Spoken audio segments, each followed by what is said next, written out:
Hey, Jake Willens here, your writing and wellness guy. Today I'm going to talk about textual analysis of a quote in an essay. This is probably one of the most important and challenging aspects of your writing. Great textual analysis will take your writing from good to great. You really want to get into the text and grapple with it. When you think about good analysis, you want to think about getting into the how and why of a quote, not the what. So you're not saying what's happening in the book. You're not saying just what the quote means by paraphrasing it. You're really getting into how does it support my subtopic and topic and thesis, and why is it important? So get away from the what and into the why. You do not want to simply paraphrase the quote. You do not want to simply say, here's what the quote said. You can almost assume the reader knows that and go deeper into not what it means, but why does it support my point? The best analysis usually takes more than one sentence. It's very hard to do great quote analysis in just one sentence and quickly move on. A lot of times you might need 2, 3, 4 sentences because you want to really distill those golden nuggets of text.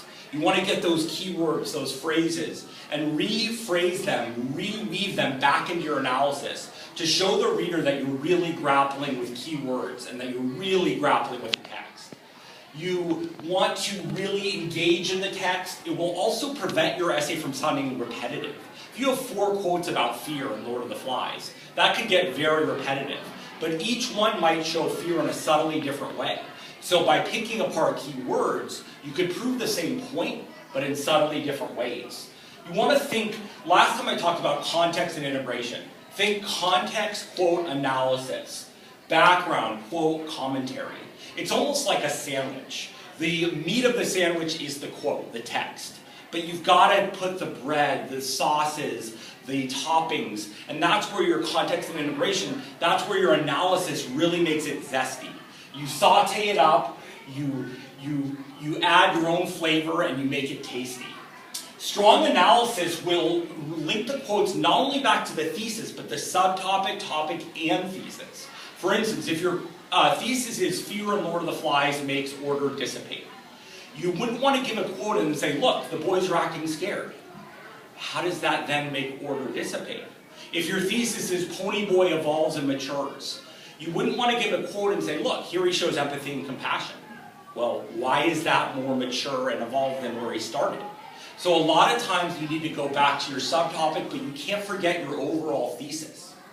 Please consult your teacher for the approximate amount of analysis. Some teachers like a ton of analysis, others might want 1 or 2 sentences. Some teachers even like some of your analysis before the quote. I prefer for the analysis to be after the quote so I can see the text with which you're grappling. If you scroll down, let's look at the quote. Ponyboy says, suddenly getting help and helping others was not just a personal thing. I can picture hundreds of boys living on the wrong side of cities. Boys with black eyes who jumped at their own shadow. Hundreds of boys who maybe watched the sunset and looked at stars and ached for something better. There should be some help, someone to tell their side of the story. Let's assume your thesis where Ponyboy matures. Now, really weak analysis would be Ponyboy now wants to help others. He wants them not to feel hopeless and alone. That's basically just paraphrasing the quote. That's the what and not the why. A better analysis, Ponyboy is now mature and evolved enough to not only think about himself, but also desire to help others on the wrong side of cities, like him. It takes an impressive mindset to want to make a difference in the world, to get outside of one's own need, and to make this world a better place for others who ache for something better. Now that gets into the why. That says why that mindset is more mature. Notice how the author also got into the golden nuggets of text. The author re-quoted phrases from the original quote. You don't need to recite the page, but you do want to put it in quote marks. And he did it in a fluid way. She did it well, okay? Another quote, Animal Farm. Squealer and the pig say, comrades, you don't imagine, I hope, that we are doing this in the spirit of selfishness and privilege. Many of us actually dislike milk and apples. I dislike them myself. Our sole objective in taking these things is to preserve our health. Milk and apples, this has been proved by science, comrades, contain substances absolutely necessary to the well-being of a pig. We pigs are the brain workers, the whole management of the organization. Day and night we are watching. It is for your sake that we drink the milk. Now, and eat the apples. That quote might be a little long to use for essay, although it is a critical passage. Let's assume your thesis is that Squealer and Napoleon are effective propagandists and they use it to take power. A really weak analysis would be, Squealer is trying to assure the other animals that they need the milk and apples, and they're actually trying to help the farm. That's basically just regurgitating or paraphrasing the meaning. That's the what. It doesn't say why it's good propaganda and how it increases power. A better analysis, Squealer employs several forms of propaganda by playing with the minds of the other animals. Even though it clearly is, he assures them it is not selfishness, requoted, but instead selflessness for your sake, again, requoted, that propels the pigs to take the food.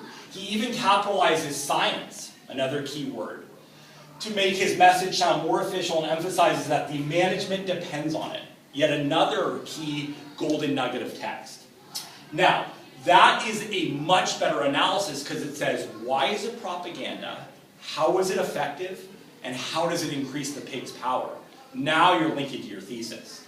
You also want to avoid vague pronouns after quotes. There's a tendency to say, this shows. That's kind of lazy, or it means. Well, what is this? What is it?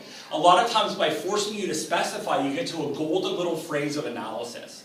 It also makes it so that you have to capture the essence of the quote right away. You never need to say, this quote shows da-da-da-da-da. Just start with da-da-da-da-da, because the reader knows you're talking about the quote. Name the this. What is the thisness? What is the it? Okay? Let's say we were using the above quote. You wouldn't want to say, this shows Squealer is a good propagandist. Well, what is this? Better. Squealer's ability to make the other animals think the pigs are taking the milk and apples for their benefit shows. Now you've named what the this is. Here the writer names the this. If you use the Ponyboy quote, you would not want to say, this shows Ponyboy is maturing. Well, what is the this of the quote? If you name it, Ponyboy's desire to want to help others like him have hope shows. Now you've captured the essence of the quote. All right? So you don't want to be lazy and use vague pronouns. Get to the this or the it or whatever the pronoun is. You also never need to say this quote shows, as I mentioned. Just get to right away, what does it show? The reader knows you're talking about the quote, you just gave it. If you scroll down, you'll see in the book, I give you practice. Now, always be practicing by being an active reader. Always be practicing by looking at quotes, talking about them in class. Why are they important? Not just what do they mean, but why are they important? To sum it up, great analysis. Most important part of good writing, probably most difficult. Get into the why and away from the what. Re-quote those golden nuggets of text and weave them in. And really link it back not only to your subtopic and topic, but also your thesis. Anyway, I hope you found this helpful and keep grappling. Namaste.